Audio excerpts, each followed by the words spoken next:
Continue looking here at exponential growth and decay, and this time we're going to look at population growth and decay. First example is going to use a discrete model for this, so we're going to use the equation given to us up above here. Y equals a times 1 minus r to the t, or if we're growing, y equals a times 1 plus r to the t. The population of a city of 1 million is increasing at a rate of 3% per year. If the population continues to grow at this rate, in how many years will the population have doubled? So this is going to look similar to your compound interest equation, where we compound once per year. What we're going to do is look for the values that we need. We have a 3% growth rate per year. So at 3%, use a different color here. At 3% growth rate, we're going to have 1 plus 0.03 for r. For our a value and our y value, we need to figure out what is the ratio here. And the problem says it wants to know in how many years the population will have doubled. So we're going to have some starting population, we'll just say a equals 1, and then a final population, y equals 2. Basically anything where the ratio of these two is 2 to 1.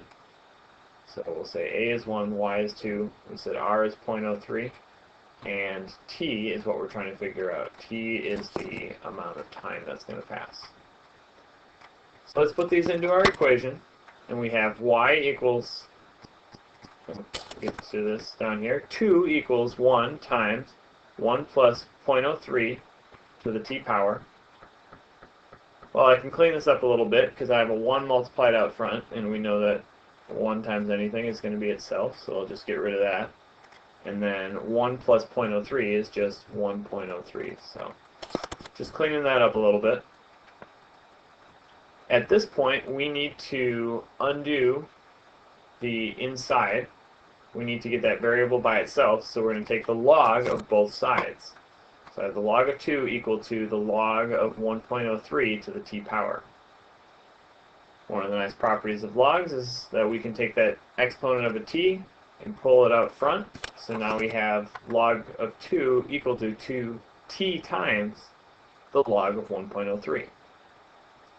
Divide both sides by the log of 1.03, and we've got t by itself. Pop this into your calculator, and you're going to get something around 23.45 equal to t. So really what they're saying is about 23.5 years is how long it will take the population to double. Specifically, it's 23.45 years. This problem we're going to do slightly differently. Growth of a culture of bacteria can be modeled with a continuous growth equation, y equals a times e to the kt. So unlike the last one that used a discrete equation, this is going to use a continuous equation. Lab records indicate that the culture grew from 10 to 683 in 4 hours. Assuming that t is measured in hours and y is the number of bacteria after t hours, find k for the growth equation. Start out with our equation, and we need to figure out what our values are. Well, our initial amount, it says that we started with 10 bacteria. So I'm going to go ahead and throw in a 10 there for our initial. We have 683 at the end. That's our final value, y. And that all happened in 4 hours, so that's our t. So then we just need to go ahead and solve for k. So let's pop those into our equation. 683 is equal to 10 times e to the 4k. Divide both sides by 10, and we're left with 68.3 is equal to e to the 4k. We undo the exponent by taking the natural log of both sides. So on the left side, we'll have the natural log of 68.3, and on the right, the natural log will undo that e, so we'll just be left with 4k. Finally, we divide both sides by 4, so we get k by itself. Pop that into our calculator, and we get approximately 1.056. So k the k-value that we're looking for is going to be approximately 1.056.